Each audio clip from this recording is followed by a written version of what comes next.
আল্লাহ ছাড় দেয় কিন্তু সহজে ছেড়ে দেয় না। 1992 সালে ডিসেম্বরের 6 তারিখে বাবরি মসজিদ ভেঙেছিল ওরা। বাবরি মসজিদ ভেঙেছিল, মুসলমানদের কলিজায় আঘাত হয়েছে। আজকে রাম মন্দির বানিয়েছে, 3000 কেজি গোবর দিয়ে ধূপ তৈরি হলো, আর 200-300 কেজি ঘি নিয়ে সেখানে পূজাতে দেওয়া হবে, আর 1.5 লক্ষ টাকার লাড্ডু করে সেখানে বিতরণ করা হবে। হাজার হাজার আমন্ত্রিত সব সম্মানীয় ব্যক্তিদেরকে আমন্ত্রণ করে ডাকা হবে। করো, যা ইচ্ছে তোমরা করো। আল্লাহ ছাড় দেয় কিন্তু আল্লাহ ছেড়ে দেয় না। এখন আবার সোশ্যাল মিডিয়াতে খবর প্রচার হচ্ছে যে মক্কা মদিনার চাইতেও সুন্দর একটা মসজিদ বানিয়ে দেওয়া হবে। ওই যেখানে অযোধ্যা ছিল ওখান থেকে 25 কিলোমিটার দূরে ফাঁকা মাঠে একটা মসজিদ তৈরি করে দেওয়া হবে। এত সুন্দর মসজিদ।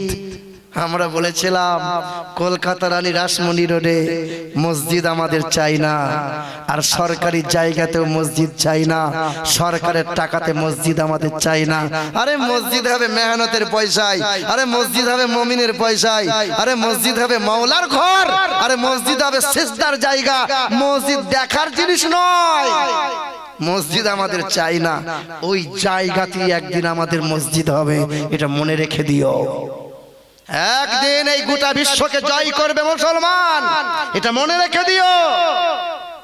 হ্যাঁ, আমার শিক্ষিত মুসলমান জালিম আবরাহা বাদশা কাবা ঘর ধ্বংস করতে গিয়েছিল হস্ত বাহিনী নিয়ে। আলাম তারা কাইফা ফাআল রাব্বুকা বিআসহাবিল ফিল, ওর শানে নজুলটা পড়ে দেখবেন। জালিম আবরাহা ভেঙে দেবে কাবা ঘর। সেই দিন আব্দুল মুত্তালিব ছিল নবীর দাদু, কাবা ঘরের দায়িত্বে ছিল। সেদিন হাত গুটিয়ে বলেছিল, আল্লাহ তোমার ঘরকে তুমি হেফাজত করো। আল্লাহ বলেছিল, আব্দুল মুত্তালিব চিন্তা করিস না, যে বান্দা হবে আমার, যে ঘরটা হবে আমার, হেফাজত করার দায়িত্ব আমি আল্লাহর, আমি আল্লাহর। কাবা ঘর ভাঙবে, আসমানে উড়ন্ত ছোট ছোট ঝাঁক ঝাঁক পাখি, আবাবিল পাখি। ওই আবাবিল পাখিকে আমার আল্লাহ হুকুম করেছিল জমিনের কাকর মুখে তুলে নাও। 2 গ্রাম 4 গ্রাম 5 গ্রামের কাকরগুলো সব আসমানে উঠতেছে মুখে নিয়ে। আল্লাহ হুকুম করে দিল, কাকর ফেলে দিল। কাকর পড়তে দেরি, 5 গ্রামের কাকরটা 5 কুইন্টাল ওজন হতে দেরি হয় নাই। আল্লাহ পাকের হুকুম হয়েছিল, কাকর কুইন্টাল কুইন্টাল ওজন হয়ে গেল। তামাম জালিম হস্ত সৈন্য সিপাহী সবাইকে আমার আল্লাহ মাটির সাথে মিশিয়ে দিয়েছিল। যে আল্লাহ কাবা ঘরকে হেফাজত করেছিল, ওই আল্লাহ এখনো আছে না নাই? আছে। যে আল্লাহ নূহ নবীকে মহাপ্লাবন থেকে হেফাজত করে নিয়েছিলেন, ওই আল্লাহ এখনো আছে। যে আল্লাহ ইউনূস নবীকে মাছের পেট থেকে নাজাত দিয়েছেন, ওই আল্লাহ এখনো আছে। আমরা চাওয়ার মতো চাইতে পারি নাই। বলেন তো পৃথিবীর সবচেয়ে বড় হাতিয়ারের নাম কি? দোয়া। দোয়া কি বলো? দোয়ার মতো বড় হাতিয়ার পৃথিবীতে আর নাই। মিসাইল তো এখানে দেবে তো ওখানে যাবে, আর দোয়া এখানে করবে তো মক্কা মদিনা এই দেশ থেকে বিদেশ যাবে। মা এখানে দোয়া করবে তো সন্তান, বিদেশের সন্তান আল্লাহ সুস্থ করে দেবেন। দোয়া, দোয়ার মতো বড় হাতিয়ার পৃথিবীতে কিছু নাই। আমরা চাওয়ার মতো চাইতে পারি নাই, আল্লাহ দেবেন। আল্লাহ বলছেন, ওয়ালা তাহিনু ওয়ালা তাহজানু ওয়া আনতুমুল আলাউনা ইন কুনতুম মুমিনিন। দুঃখ তোরা করবি না, সাহস জানো হারাবি না। তোদের দেখে ব্যঙ্গ করবে, তোদের দেখে ঠাট্টা করবে, একদল তোদের দেখে জ্বলন হবে, কোনোদিন হতাশা হবি না, কখনো নিরাশা হয়ে যাবি না। ওয়া আনতুমুল আলাউনা ইন কুনতুম মুমিনিন। জয়ের পতাকা তোমাদের হাতে তুলে দেব, বিজয়ের পতাকা তোমাদের হাতে উড়বে, তোমরা যদি মুমিন মুমিনা হয়ে যাও। আর আল্লাহ আল্লাহ রসুলের রশিকে শক্ত করে যদি ধরে নাও, আমি আল্লাহ পাক জানিয়ে দিই, একদিন বিজয় তোরাই করবি। বলে সুবহানাল্লাহ। আল্লাহ ছাড় দেয় কিন্তু ছেড়ে। মুসলমানের ছেলেরা, রঙ্গিলা রসুল বইটা প্রচার হয়ে গেল, বাজারে বিক্রি হতে লাগলো। একটা গরিব ঘরের ছেলে, ছেলেটার নাম ছিল ইলমুদ্দিন, 19 বছর বয়স। ছেলেটা কর্মে ছিল কাঠ মিস্ত্রি। আহারে 19 বছরের ছেলেটা যেদিন থেকে সাবালক হয়েছে, কোনোদিন নামাজ কাজা করে না। যেদিন থেকে সাবালক হয়েছে সকাল সন্ধ্যা শতবার করে দরুদ পড়ে, নবীকে বড় মোহাব্বত করে। আমার নবীকে কেউ যদি কষ্ট দেয় আর চোখের পানি ধরে রাখতে পারা যায় না। সেই দিন ইলমুদ্দিন বাজার গিয়েছিল, রঙ্গিলা রসুল বইটা কিনে নিয়ে এসেছিল, ঝরঝর করে কান্না করেছিল, চোখের পানি আর ধরে রাখতে পারে না। আগারে এ নওজোয়ান যুবক ছেলেরা, তোমরা নবীকে মোহাব্বত করো, নবীকে ভালোবাসো, আর মোবাইল নিয়ে খেলায় খেলায় সময় নষ্ট করো না। যদি তোমার হৃদয়ে নবী নবী নবী নবী নবী নবী না থাকে, পৃথিবীর জমিনে কোনো আমল দিয়ে তুমি কাজ করতে পারবে না। পৃথিবীর জমিনে কোনো পুণ্য কাজ দিয়ে আল্লাহকে রাজি করতে পারবে না। আল্লাহ খুশি হয় ওই কাজে। আল্লাহ পাক জানিয়ে দেন, কুল ইন কুনতুম তুহিব্বুনাল্লাহ ফাত্তাবিউনি ইহবিবকুমুল্লাহ। আল্লাহকে যদি পেতে চাও, আল্লাহর যদি ইত্তেবা করতে চাও, আল্লাহর যদি পিয়ারা বান্দা হতে চাও, আগে নবীকে খোঁজো, নবীর ইত্তেবা করো, নবীর তাবেদারি করে নাও, নবীর গোলামি করে নাও, নবী যা বলেছে শুনে নাও, সবার অধিক নবীকে মোহাব্বত করে নাও। আমি আল্লাহর পিয়ারা বান্দা হয়ে যাবে, আমি তোমার গুনাহগুলোকে মাফ করে দেব, ইহকালে নাজাত পেয়ে যাবে, পরকালে হাসতে হাসতে জান্নাত দান করে দেব।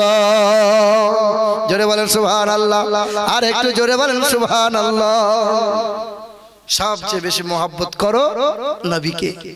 এখন তো তোমার ঘরে আমার ঘরের ছেলেরা দিন রাত মোবাইলে খোঁচা মারছে, ফেসবুক করছে, হোয়াটসঅ্যাপ করছে, আর একে ওকে ভিডিও কল করছে, নোংরা নোংরা ছবি দেখে, নোংরা নোংরা ভিডিও দেখে। রাত হলে পরে আপনার ছেলে দরজা বন্ধ করে দেয়, জানালা বন্ধ করে দেয়, লাইটটা বন্ধ করে দিয়ে নগ্ন ভিডিওতে মগ্ন থাকে। কিছুদিন আগে গুজরাতের একটা ছেলে আমাকে ফোন করে বলছে, হুজুর আমার বাড়ি হলো কোচবিহার, আমি এখানে হিরে সেটিং এর কাজ করি, মাস গেলে 19,000 20,000 টাকা আমার বেতন, কিন্তু আমি জীবনটা শেষ করে দিয়েছি, আমার এখনো বিয়ে হয় নাই। এমন কোনো রাত নাই যে রাত্রে আমি হস্তমৈথুন করি না, এমন কোনো রাত নাই যে রাত্রে আমি পাপ কাজ করি না। যুবক, কি অন্যায় করছো তুমি?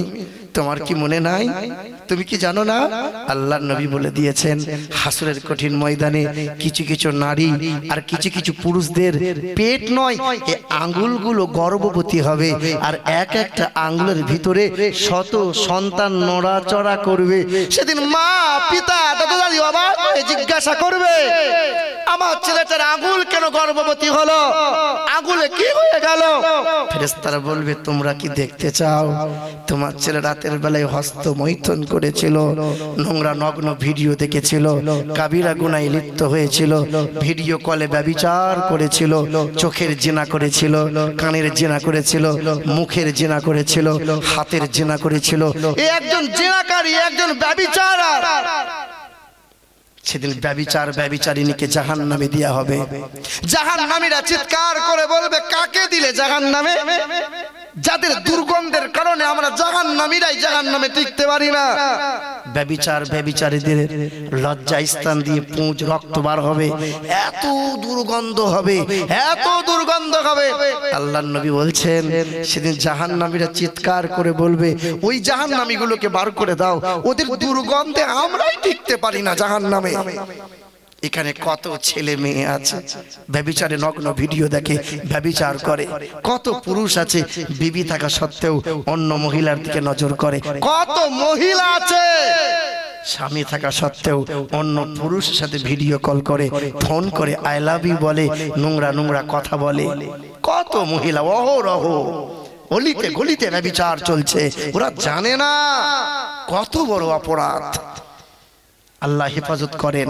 সেদিন আমি ওই ছেলেটাকে বলেছিলাম, খোকা যুবক শোনো, তুমি অন্যায় কাজ করছো দিন রাত, রাত হলে তুমি নগ্ন ভিডিও দেখছো। তুমি নগ্ন ভিডিও দেখার যখনই মন হবে তার আগে তুমি বারবার বলবে আউযু বিল্লাহি মিনাশ শাইতানির রাজিম, বারবার বলবে, বারবার পড়বে লা হাওলা ওয়ালা কুওয়াতা ইল্লা বিল্লাহিল আলিয়্যিল আযীম, বারবার ইস্তিগফার করবে আস্তাগফিরুল্লাহ আল্লাযী লা ইলাহা ইল্লা হুয়াল হাইয়ুল কাইয়্যুম ওয়া আতুবু ইলাইহি। ছেলেটা মাঝে মধ্যে ফোন করে আর কাঁদে আর বলে হুজুর আপনার কথাগুলোর উপর আমল করেছি, আজকে যখন আমি ঘুমাতে যাই ওযু করে ঘুমাই, এখন থেকে 5 ওয়াক্ত নামাজ পড়ি আর গুনাহের কাজ করি না। বলো সুবহানাল্লাহ। মুসলমানের ছেলেরা, নওজোয়ান যুবকেরা, ইলমুদ্দিন ওই ছেলেটার নাম 19 বছরের ছেলে, মায়ের কাছে ছুটে গিয়েছিল। মা জিজ্ঞাসা করে খোকা খাবার দিই, খাবার কেন খাস নে, ঘুম কেন হয় না, চেহারা রোগা পাতলা করে দিয়েছে যুবক। সেই দিন ছেলে বলেছিল মা তোমাকে কেউ যদি গাল মন্দ দেয় হয়তো আমি মেনে নেব, সহ্য করে নেব। আমার বংশে কেউ যদি গাল মন্দ দেয় হয়তো সহ্য করে নেব, আমাকে যদি কেউ গাল মন্দ দেয় আমি সহ্য করে নেব। যে আমার ঈমান, যে আমার প্রাণ, যে আমার জান, যাকে নিয়ে সব কিছু, যাকে সৃষ্টি না করলে আল্লাহ আসমান সৃষ্টি করতো না, আল্লাহ জমিনটাকে বানাতো না, ওই নবীকে কেউ যদি লম্পট বলে আমি ওই বেঈমানকে সহজে ছাড়বো না। মায়ের কাছ থেকে বিদায় নিয়ে বড় একটা ভুজালি নিয়েছে, দিয়ে কোমরে কাপড়ের ভাঁজে ভুজালিটা গেঁথে বসিয়ে নিয়ে লুকিয়ে নিয়ে রাজপালের বাড়িতে গেছে। রাজপাল ও খুশি মনে যখন বার হয়ে এসেছে তখন ইলমুদ্দিন কোমরের ভাঁজ থেকে ভুজালিটা বার করে ইলমুদ্দিনকে, রাজপালকে হত্যা করে দিয়েছে। হত্যা করে দেওয়ার সাথে সাথে ইলমুদ্দিন হাত তুলে দিয়েছে। রাজপাল হত্যা হয়ে গেল, জাহান্নামে চলে গেল।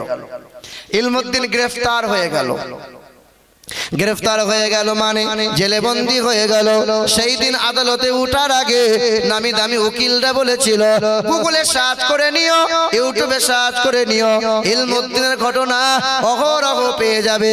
এ মুসলমানের ছেলেরা, এ নওজোয়ান যুবকেরা, এ বাবাজিরা ভাইরা আমার, ইলমুদ্দিনকে বলেছিল এ নওজোয়ান ছেলেটা আমরা জানি তুমি খুব সৎ ছেলে, আমরা জানি তুমি খুব ভালো ছেলে, 5 ওয়াক্ত নামাজ পড়ো। আমি তোমাদেরকে উপদেশ দিই, আমরা উকিল মানুষ, একবার আদালতে দাঁড়িয়ে বলে দেবে আমার ঘুষ ছিল না, আমার জ্ঞান ছিল না, আমার মাথা ঠিক ছিল না, তারপরে আমরা দেখে নেব। ইলমুদ্দিন হাসতে হাসতে বলেছিল নবীর আশিক কখনো মিথ্যা বলতে পারে না। আল্লাহু আকবার।